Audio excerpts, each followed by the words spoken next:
Okay. Hi, Hi, Sylvia. another week. Another week. Here we are. Yeah, yeah. Mhm.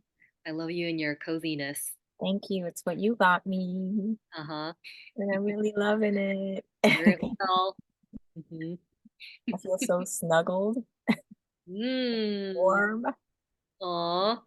Yeah, it's like the best feeling ever right now. I don't even want to take it off. Yeah, don't ever take it off. And it's perfect because I just started my period, and Your moon. Moon yes, my moon. 31. Yeah, and it came unexpectedly. It was supposed to be next week, but Mm-hmm. it shifted. Mm-hmm. And I'm just feeling so mellow and like grounded, and like Yeah. my body weight feels heavy and Yeah. slow. I want to take things slowly this week. Yeah, Yes. yeah. No rush. Yeah, Yes. yeah. I So mean, I, this is yeah. like the first days of the moon, of your moon, is when you're actually the most psychic. Yeah. But the moon is next week though. No, no, I'm talking about your moon day, like Oh, when oh, you're bleeding. Yeah. oh, yeah, yeah, When like the first day, the first few days is when yeah, you're needing a lot of rest yeah, or connected to that yeah. deep womb consciousness. Hmm. I haven't felt this way on my moon cycle for a while, but it's good. Like I'm just going with the flow of just taking it slowly. Yeah. Hmm. How about you? How was Yeah. yours? Well, interesting. I had my moon earlier some days ago, and I think it felt really potent. Like Yeah. I absolutely could not do anything. Oh, And you're not even supposed to, right? Like these are the days when we need to really be in the yin. yeah, yeah. Yeah. Receive. And so, yeah, I was just in a deep receiving, felt really rich to be in that space. And I know I had a lot of downloads that I can't Yeah, quite recall anymore because we're literally in an altered state. You're like in moon yeah. time, dream But time. this time for me, I feel like I'm more grounded in the 3D though, Mm. as opposed to like being spacey and Hmm. like astral or whatever, just kind of Yeah. out there. But I Yeah. feel very grounded. Oh, Yeah. So it's an interesting experience this time. yeah. Yeah. But I Whoa. have like nothing to talk about today. Well, something Yeah. came up right before when we were chatting, though. Um, Yeah. Of like higher self, right? well, this was in relation to a question that came up earlier, but Yeah. basically, I guess this is something for people right now who are kind of in an in-between place with um, wanting to align with your highest destiny. Yeah. Would you? What's really your soul calling, like kind of like Yeah. the the work or the creation that is what you're called to do Yeah. from the deepest part of yourself. I have a But maybe case. currently you're in a place where you know that what your current work is or whatever is not reflecting that. Mhm. Had a quick curious question when you started bringing that up of like, so the highest destiny, or I guess you can call it your calling, it's not just one calling or one destiny, right? Like there are Yeah, and it can always options. change, right? Yeah, Yeah. yeah. Yeah. But from where you are currently, if you're feeling like this is not it, and I know that there's something else Mm. that's more Oh, no.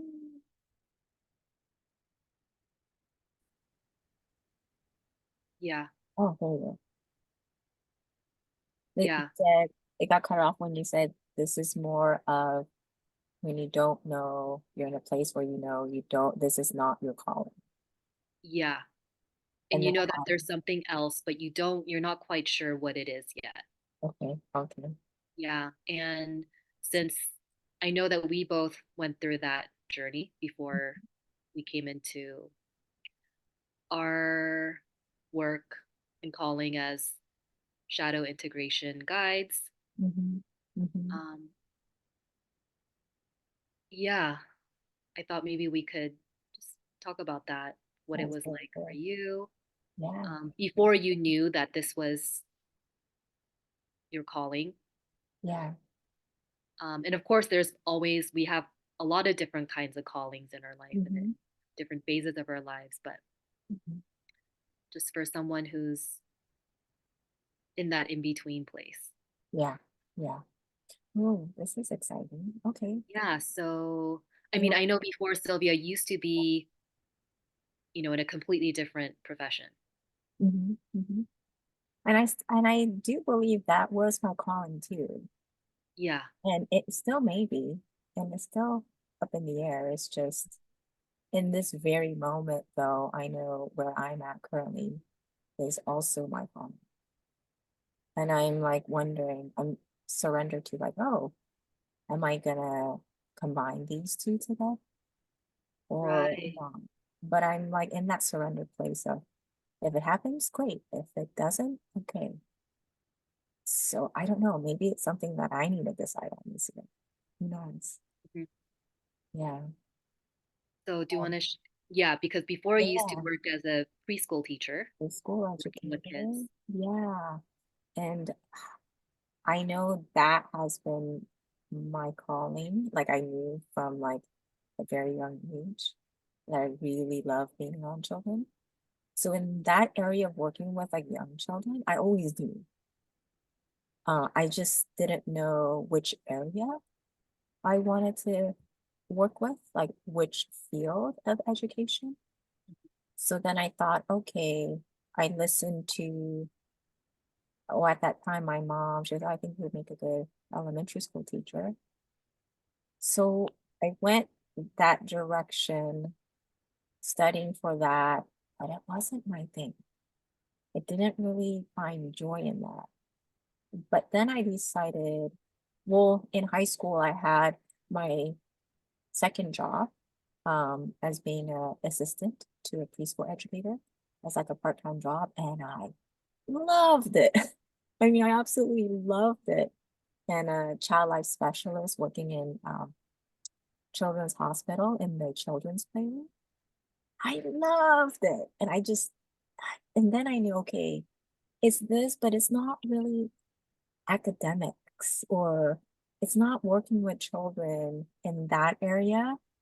And I didn't know it then, but I realized it was so on relationships. So what I love about being a preschool educator, which I didn't know back then, was I was really like subconsciously like wanting and love the idea of helping children get along with each other. And then Wow. in the child life specialist playroom in Children's Hospital, like as a volunteer, I used to love being in there and like kind of talking to kids like on an emotional level and like about and like building that relationship and healthy relationship. And so, and I didn't know, and I just thought, okay, well, this is my field. I love it. Although the pay wasn't great, but I felt like I found it. It was my it job. And so I did that for many, many, many years, knowing it was my calling. And I still believe it today. Like, Yeah. um, and if I had all the money in the world, yeah, I think I would have had my preschool already. And but with the awareness that I had, yeah, like I would have incorporated um what CP into the preschool. So it looked very different today. But back then, yeah, I just kept dreaming of that being my calling and that being my highest alignment. So I pursued it for many, many, many years. And then I stumbled upon integration and then recognized, oh my God, this is also my calling. And it worked out great for a pandemic. I thought I was going to incorporate this into the preschool, but it kind of did not take me in that direction. And I didn't want to force it. So I just surrendered to the flow. And then I really focused in trying to master my skills and talents as a facilitator. And I absolutely love it. And I know this is also my calling because it's like working with adults and their children. And I know this is also my highest destiny and calling. And I know working with young age children is also my highest calling. And now that I'm saying this out loud to you right now, I realize, oh, I already did combine this as one. I am working with, like adults, younger children. And I'm also like, it's the relationship, how to get inner parts to be in a better relationship to each other and with others. So it was so intertwined that like I feel like I'm already in my highest destiny and calling. Um, but I think for me, um, I guess I kind of have, if I think about it, I did kind of have it a little bit easy. It wasn't that much of a struggle to find my calling because I just loved children at such a young age and I just knew that's the kind of field. But I also loved so many other things, and maybe this is where like how I got to choose the path of like being around children, working on like relationship and children was I wanted to be a fashion designer. I wanted to be an interior designer. I love that world of fashion as well too. And um, but every time I pursued that path, it didn't feel right, although I loved that area. And even as a child, I already knew, like my sixth grade self was like, oh, I want to be a fashion designer. And it's recorded in my yearbook. Like I wrote it in there saying that's what I want to become. And Funny because I I went through me the too. same too. Yeah. Yeah. Yeah. And I doodled every day in class, like clothes and designs and all of that. Yeah. And I picked up sewing as well too, but I, it was some like I didn't like I appreciate it as a hobby, but I didn't like it in terms of like work. This is my full-time job. Like it just didn't sit well with me. But being around children just felt so liberating and so joyous. And like it wasn't about them. Like I like if I wasn't around children and I was just in these particular jobs, I think I would have been like pursuing them because it's like, oh, it's a better pay. But when I found my calling and I knew the pay was shitty, I couldn't help but to go in that direction. I couldn't give that up. It was that much fun for me. And so, um, yeah. So once I recognized that, it wasn't hard for me to go in that path. Um, yeah. I think the struggle for me was finances. Because being a preschool educator with the degree and all of that, it's like, doesn't matter. So more than like, I knew I found my calling, but I didn't like it was mostly what I went through. Like, if this is what I love and enjoy, why can't I make a comfortable living out of this? And that was something I struggled with a lot. Yeah, yeah. And so I remember like wanting to give up on my calling, wanting to give up on my destiny and just deny it and say, no, no, it's not this, but something always brought me back to it. I couldn't ignore it. Yeah. So that was my journey on recognizing my highest destiny and Yeah, calling. Um, yeah, I know. yeah. Well, I think you're lucky that you always had a sense, you knew the direction. Yeah, yeah, You like working with children, you're into the relational yeah, education of it. yeah. And Yeah, it's interesting because, yeah, I wasn't aware that I wanted to go towards relationship and children, mhm, not academics and children. Yeah, yeah. yeah, Whereas for me, I had no clue that yeah. I would be working in the healing I realm. know you come from a totally different like I space of awareness. no clue. Yeah. I thought I, well, even with college, I mean, I studied architecture, that was my degree. But even studying it, I knew this wasn't it, but it was just the most interesting thing Hmm. that I found at the time in college. Yeah. It was a creative thing. And then, working in it was a different story. And I knew, this isn't really it, Yeah. even working in it. But I knew that there was something creative that I wanted to do, and I just didn't know what form it would take. So, yeah. So Wait, I just, can I ask you a question? So when you weren't aware and you were just in that field, what did it feel like to you if you look back into it? Like, were you kind of forcing yourself to enjoy it, or were you unconscious of it? Or well, in architecture, I was a little bit forcing it. okay. Yeah. Just because it was so tangible. Like I studied this and now I can work in these firms, these Mm-hmm. Mm-hmm. design offices. Mm-hmm. And but then I started to see people who have been in this field for a long time and people who are very accomplished in it, and I saw them and I saw that that was not my future I Mm-hmm. wanted. Like I could stay in this and that's not my What destiny at was all. your tipping point? My tipping point was, yeah, living in New York, working at this architecture office, and just like Or how many really years? rubbed me the wrong way. Like, this is not my lifestyle at Yeah. all. How many years did it take you before? Mhm. About 2 years, Okay. maybe. Okay. Yeah. Like, this is not my language. Yeah.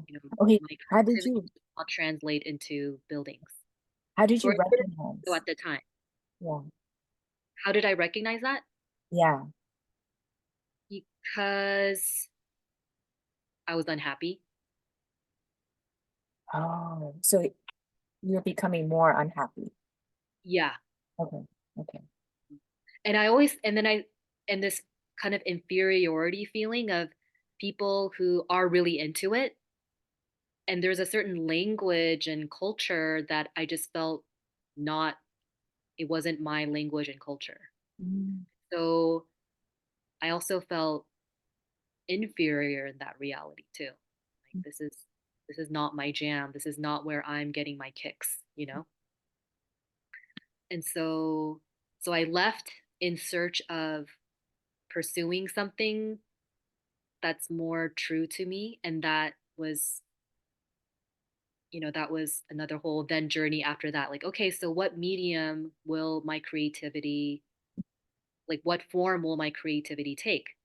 And then it was exploring, like, music was always something that yeah. felt natural to me.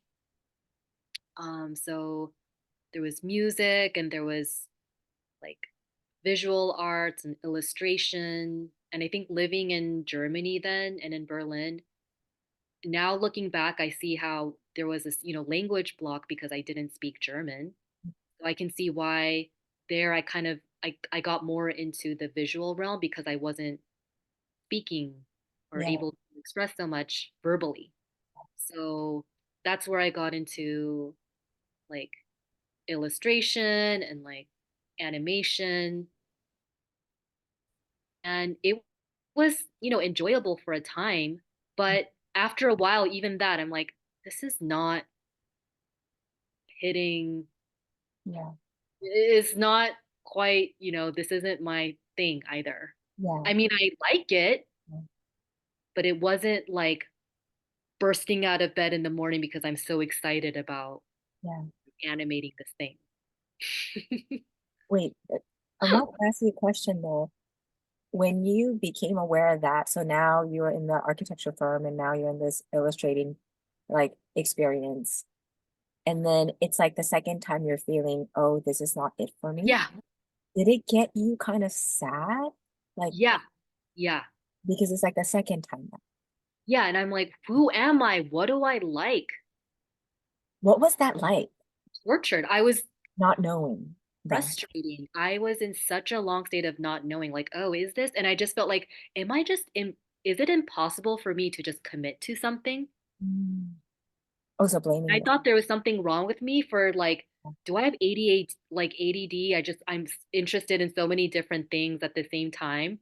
Yeah, And am I just a like shallow, superficial person? I just can't commit to one thing and just really love it yeah, enough to stay committed to it forever. yeah. And I really had a hard time for many years about this. Yeah, that must have been so devastating. Yeah. And um Was it harder for you to look for something though from that space? Or did it actually get you more motivated to be like, I'm gonna find it? well, I don't know, both, and constantly second guessing myself like, wait, is this what I really like or is this just because it just seems really fun Oh, now? And then I had a phase of my life where I was really into, no, I really want to learn how to make clothes. I think this is thing. yeah, And I had a whole phase of really getting into that. yeah, And I did make a bunch of stuff and I was, designing textile prints, and that was also kind of merging the illustration too. yeah, So, but then even after that, it just didn't really quite, I couldn't, it wasn't, yeah, like fulfilling. really hitting the spot. Yeah, But I did get to feel like, okay, it was a since a childhood thing of wanting to learn how to make clothes. So I did check that off. Like, okay, I know how to make it, and I don't think I want to devote the rest of my life to sewing and being in the details of everything with this yeah, garment. Um,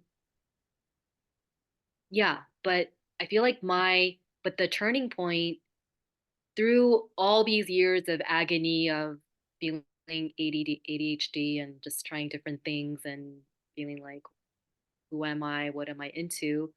There was a through line through this, which was that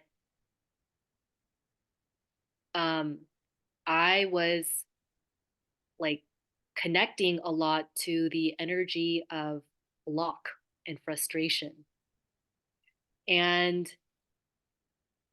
almost like this, everything that was just kind of building up in me of like self-doubt and frustration got me interested in meditation to help, because I was really needing to cultivate peace of mind, you yeah, know,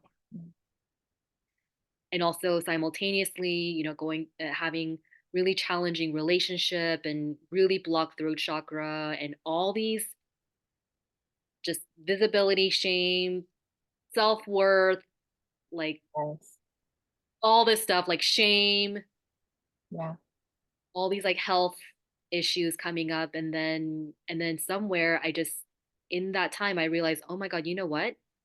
I did realize what my passion was, which was being really interested in self-help yeah, and healing and shadow work and meditation and like deep diving. And suddenly I'm like, oh, actually, you know what? No one, even if no one, like this was absolutely 0% about, does anyone, does this make me look cool that I'm doing this? There was none of that ego in it. It was really because I was just very deeply fascinated and interested in what the hell was going on with me internally. Yeah, that's And then really that was my slow aha, like, oh, okay. so it just kind of naturally came with more like the more you felt pain with yourself. The more I felt pain with myself, the Yeah. more blocked I got, the more everything I tried and things didn't work out, the more everything, it was just everything was a setup for Mhm. me to find Yeah. Yeah. this. Yeah. Totally agree. Yeah. Yeah. And and then everything started making sense Mhm. Mhm. with like, wow, oh, what I value now through all these experiences, emotional well-being. Mhm. And I did not know that I this could be so important to me because I was so disconnected from emotions and I never knew that was even a thing. Yeah. Yeah. And all of my life up until then, I was just kind of going along with, oh, this looks like it's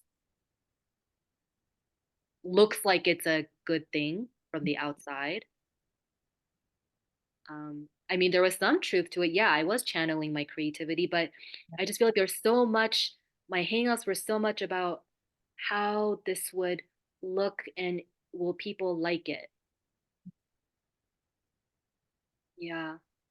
And, but then once I got interested in the healing, it wasn't about that at all, you know? It was first and foremost like, I need this for myself or else I'm dying, you know? It was Yeah. like pure necessity. Yeah. Yeah. Oh wow.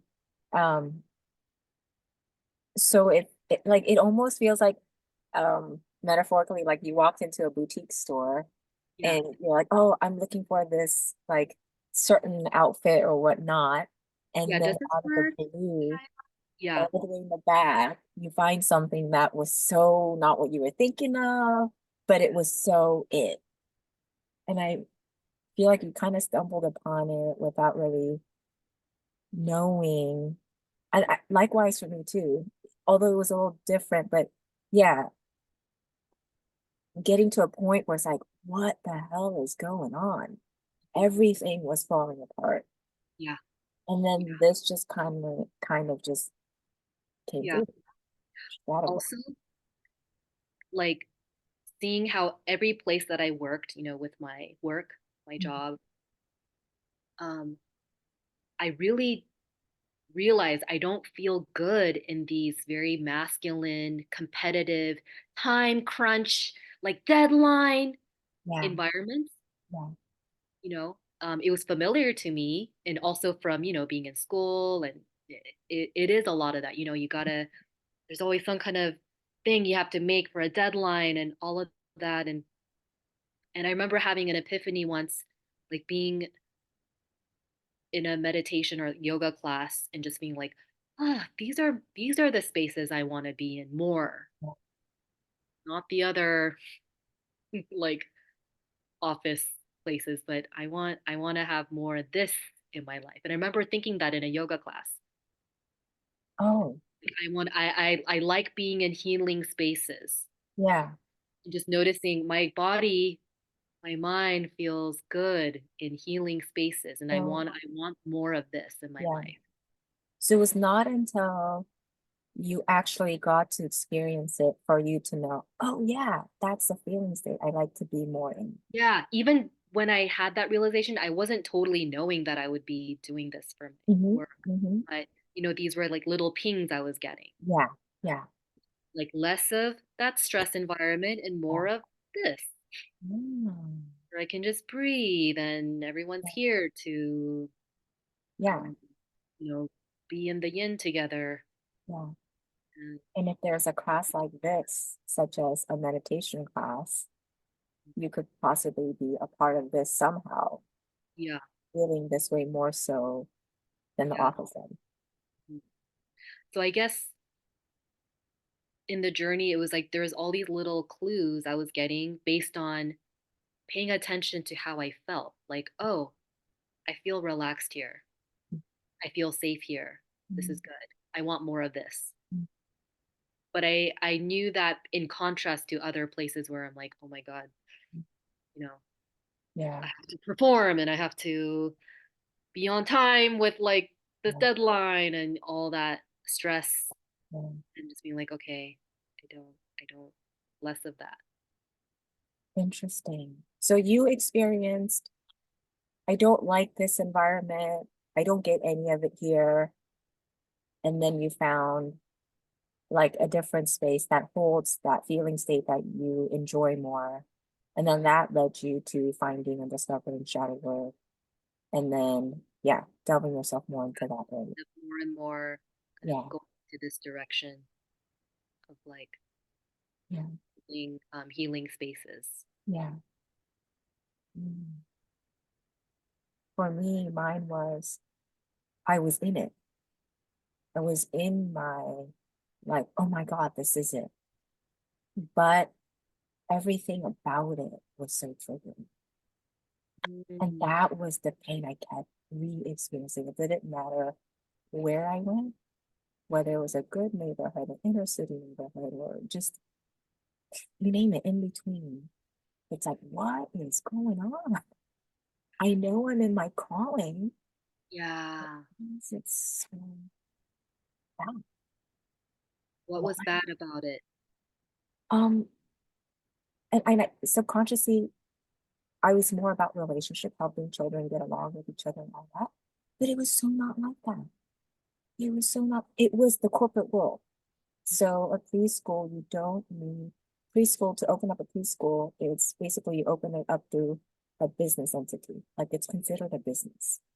So anybody without any awareness about children can simply open up a preschool and run it like a business. And a lot of these preschools that I kept experiencing, I kept aligning to was like, it was all about how do we make money? How do we make money? How do we afford the cheapest labor, the cheapest food, the cheapest, like, it's, like someone who I could find everything the cheapest so that I can make the most money out of children and their families. And like, it was really sad to see how the system of like genuine people who genuinely wanted to be there to really like caretake and nurture these little children, really care about like healthy eating and just really having that safe place for kids to thrive with each other and their peers and the adults. So hard to find. Wow. Well, at least everywhere I went. And but I did learn so much through that. Like, are you going to speak up? Or are you going to stay quiet? Are you going to speak up? So I went into a lot of trouble for speaking up on my end, but I don't want to go there. What I'm saying is I struggle so much pain of knowing that this is my problem, of knowing, Wow, right. but experiencing so much pain of like it got me so sick. Like I don't want to be a part of this, although I love it. Yeah. Yeah. Yeah.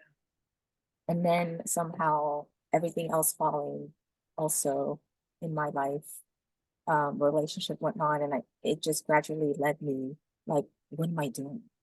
What am I doing?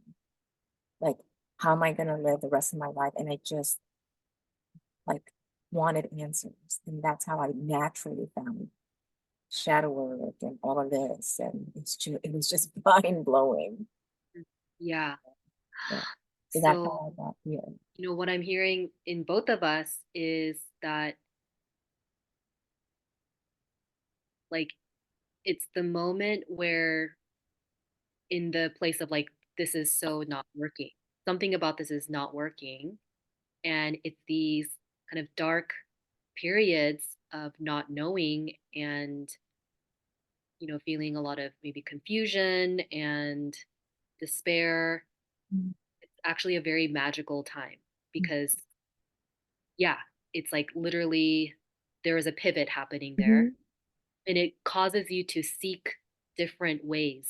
Mhm. And I feel like those are the times when we do seek spirituality and Mhm. answers from Um, different places. That's and when we're actually very open and receptive, you yeah, know? because we're in a place of pain and we need Yeah. uh, One thing, answers. oh, can you come back?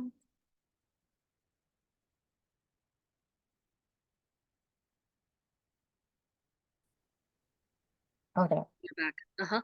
Okay. Another thing I want to mention is you and I found like the calling of like absolutely loving facilitating and doing shadow work and all of that. And I think because like we are in that in our calling, it's so easy to go the extra mile or the extra like I want to figure this out or like to put in that extra time is not so it's not forced. Like for instance, um when I found my calling at that time of like, okay, preschool educator, it wasn't hard for me to go the extra mile, be like, what is going on? Like, I understand why it's not working. Why is it so hard to find a really good, healthy preschool?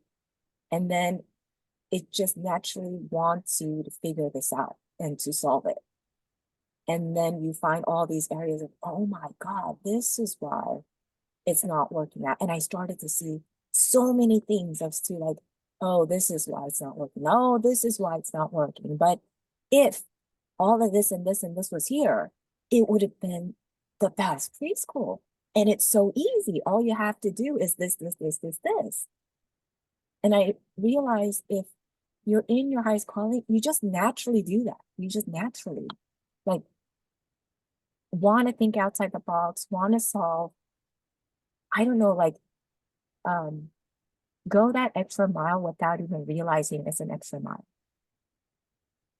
Like no problem um if it's not working to want to know why or something. But when you're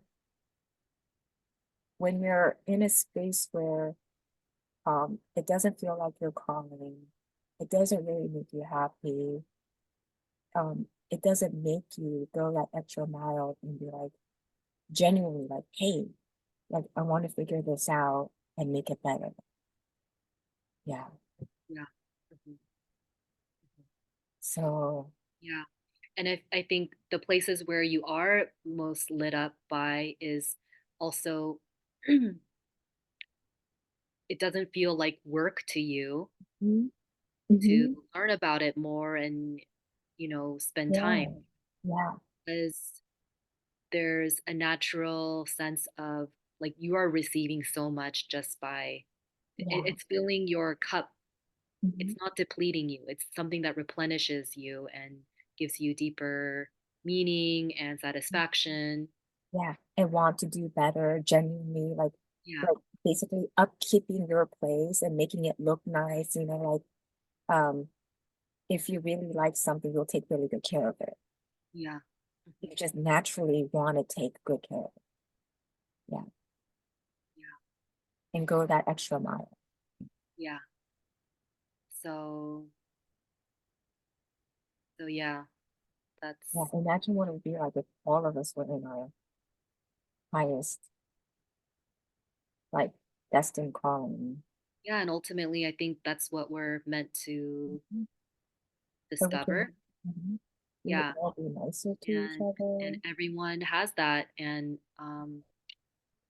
but I think to get there, the work is on undoing or, kind of releasing the things that you think you should be doing or what family or society told you is the thing that has value that you should, Yeah. do for external reward. And really, it's the journey of really coming to know what is intrinsically valuable to me because, like, this is what my soul wants to learn and experience and expand through. Yeah. Yeah. So, yeah. So just following those little nudges and keeping a note of, oh, does this replenish me? And oh, where are the spaces and things, activities that just naturally feel kind of exciting, Yeah. fun, Yeah. to yeah, And and then meaningful. Hmm. creating more of that in your life. Hmm. Yeah. Like starting with the smallest thing. If you have absolutely no idea, start with the smallest thing. Like, of do I want to go outside or not? Like, what will make me feel better? Yeah. And then be willing to like, being outside is making me feel better. And just kind of follow that path of, okay. And then be aware of, okay, was it because it was a very nice sunny bright day, or was it because it was a rainy day and you like, I don't know. I just feel like those little things, if you keep following it, it adds up. It adds up. But I also do recognize that it's easier to say it in this way, but also aware, we're both aware that it's a struggle too when you're trying to find your calling and you're in this space where you feel like you can't find it. Um, But I think just start with small things, yeah, just being there for yourself to recognize how much you don't like it and being your first supporter, I guess. Yeah.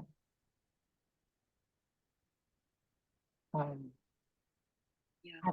there's so much to say around this, but yeah, I think support is also very crucial too. And if you feel like you have nobody, like know that you could also you could start by giving yourself the support.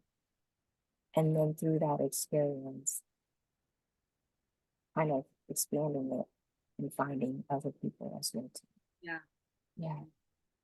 And sometimes it starts with, what do I not like? Mhm. Mhm. And what do I like? And from what I don't like, how is this letting me know about what I do prefer? Mhm. Mhm. And Like you just that's keep giving your energy to the things that you do like and what you do prefer. because And before yeah, that'll keep taking you, you in the right direction. you're right. Like to be very conscious of that really does help. And I think even before we met, we kind of went on that route of like, oh, being alone with this awareness until we just naturally met. You know? Yeah. So if you just keep going, it will naturally like continuously manifest. Hmm. Yeah. Okay. So good luck to all of you. Yeah. Yeah. Cultivating this awareness. Okay.